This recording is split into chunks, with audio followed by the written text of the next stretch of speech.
This is problem 8-107 from section 8.2.3. Make rough sketches of the graphs of each of the following polynomial functions. Be sure to label the x and y intercepts. So let's first find these x and y intercepts.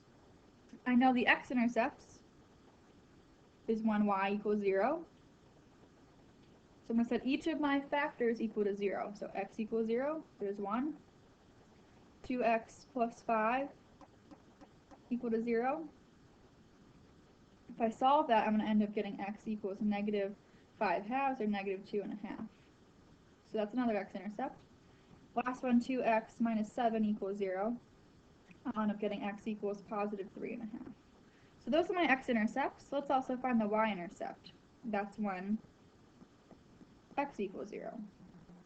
So plug in all the x's, change them all to zeros, and I'm going to end up having 0 times some stuff, which basically gets me the y-intercept would be 0, 0. Okay? So I'm going to make a sketch of this graph. Now this one, we do have a couple y values. Actually, we only have one y value. So I'm just going to label again with my x-intercepts. So this was, let's say, negative 2 1/2 would be here, 0, and 3 1/2. Alright, and then all touch there somehow. So I'm put little dots there. And I also know my y-axis would actually go through here as well, because my y-intercept was at 0, 0. So I have all of my stuff covered and labeled now. Now let's look at the nature of the factors here.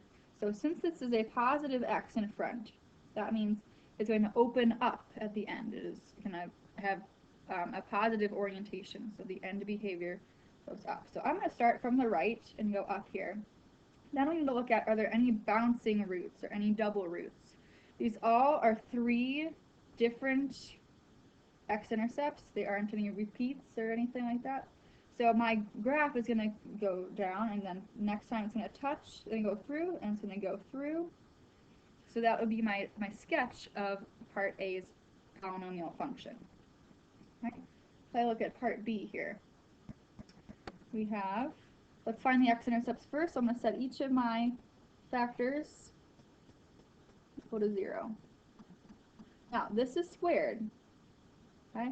So I know this is going to be a double root. This is going to be a bounce or a touch, whatever you like to call it, whatever makes sense to you. But I can solve it. It's just going to be a bounce there. It's still going to be the same number. So whether I take the square root of both sides, technically, really doesn't matter. You're still going to get the one value. It just is going to touch there.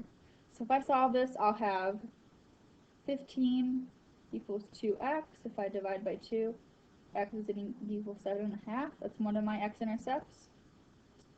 And the other one, x plus 3 equals 0, gives me x equals negative 3. So I have 2 values, but one of those x-intercepts is a bounce, is a double root. That would be this one. Okay. Let's find my y-intercept. I'm going to plug in x equals 0. And so into the original equation, if I plug in x equals 0, I'm going to end up having my y value is going to be 675. Okay. So I'm going to draw another sketch of this graph. Okay. And I'm going to label my x-intercepts first. So I have a positive 7 1/2, and I have a negative 3. And I need to have a y-axis as well, so that's probably, around there, maybe. And that y-intercept, let me put some dots on these.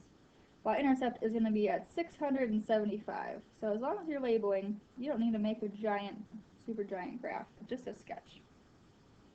Okay, so I know it has to touch there, so this is going to be a little interesting. Let's look at the nature of this equation. If it's a positive orientation, there is no number in front of here. Well, it would be a 1 in front of there, so it's a positive orientation, so it ends going up. There we go. Okay, a little delay.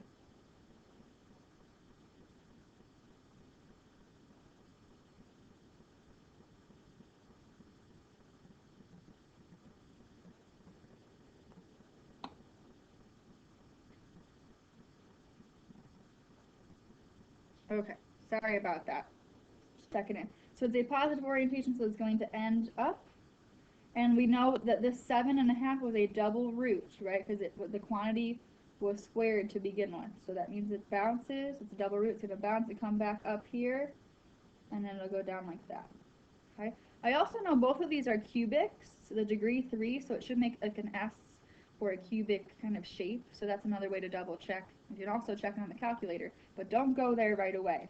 Okay, so here are sketches. Make sure you're labeling your x-intercepts, of course, but also in this one, your y-intercepts.